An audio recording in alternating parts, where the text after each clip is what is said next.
Okay, this is one of our off-roads that we have, a 740 Cat. The first thing I like to do in the mornings when I get here is look underneath to make sure there's nothing leaking underneath. For puddles, check on the inside of your tires to make sure the seals are sealed, nothing's leaking underneath your tire. Okay, here's where your tire pressure is, 55 PSI. Usually you'll know if you got a little low tire stuff is when you get loaded, because that puts more pressure on the tires. And if you got a little lower tire, usually we'll ask the mechanic to check it. Here's your fire extinguisher. So that, at least you know it's in the green. Make sure you take it off, shake it, and it works every month. If it's not in the green, make sure your mechanic knows so that they can get you a new one. Okay, this is some of your hydraulic fluid right here. Right there's the line. It's good, because when it gets warmed up, it's going to go higher. Here's your lug nuts. Check to make sure they're all in there, secure. Pick off some of the dirt. Your tires, check for cracks, anything, wear and tear. And then we go over here to the main part of it. Make sure all your grease parts are greased. Check your hoses. Here's hydraulic hoses for your box. Just look to make sure everything is good. No leaks, no drips on the ground. And you can check on the inside here. Look in here for some of your suspension. Make sure there's no obstacles like dirt, re-rod, or anything that you've been hauling. Look in the inside of your tires yet. Make sure that's greased. Your tailgate chain in here. Just make sure there's no obstacles or any debris that are in this part. Your lug nuts, check them. Check this one.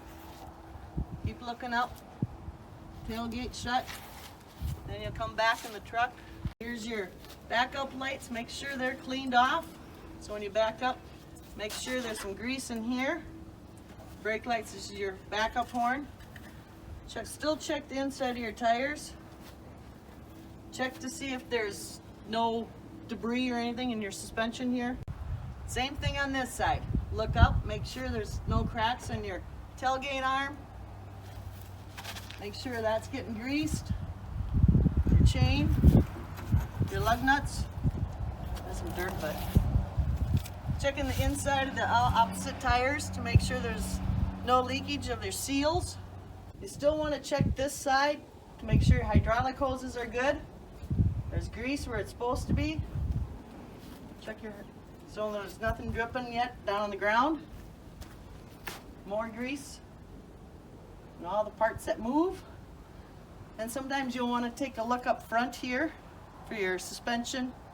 Make sure that's good, nothing dripping on the ground.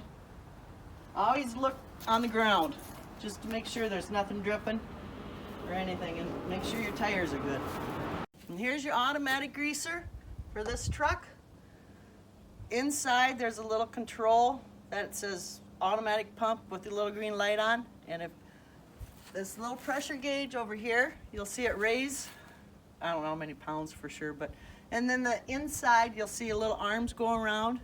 That's how you know it's working. So you just got to make sure everything is greased. Another hydraulic fluid. There's some in there yet. When it gets warm, it gets full. This is where your master switch is at. In order to open this hood, you have to have that turned on. And then you pull this little lever out and pull up. Now we're going to check the oil, the tranny. Make sure the belts are on.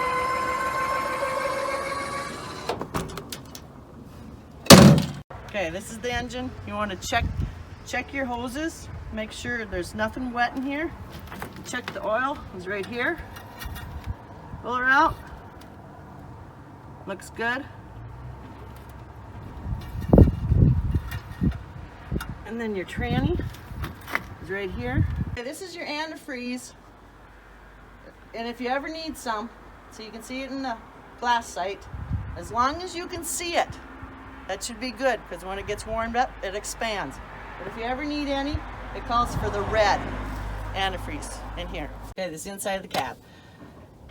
One thing to do before you start this, make sure your control for your box is in the 3rd position down, otherwise it will not start.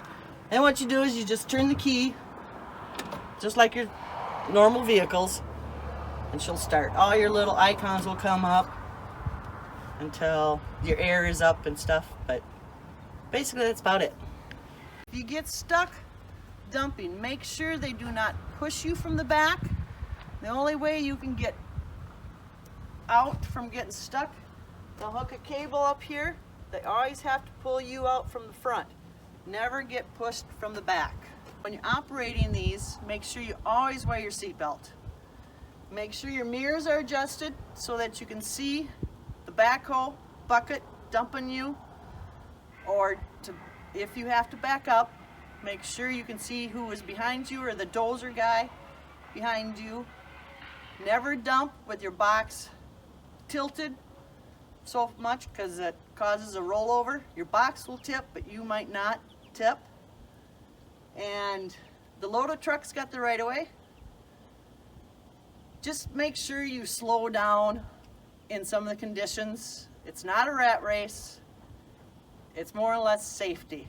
And just watch out all your surroundings and what's going on. Post trip at night, make sure you do a cool down, at least 5 to 10 minutes, and then do another walk around just to make sure your hoses aren't leaking again, or you might have missed something during the day. Check for dirt clumps that are in by the suspension and that. Just do another pre-trip for your post trip.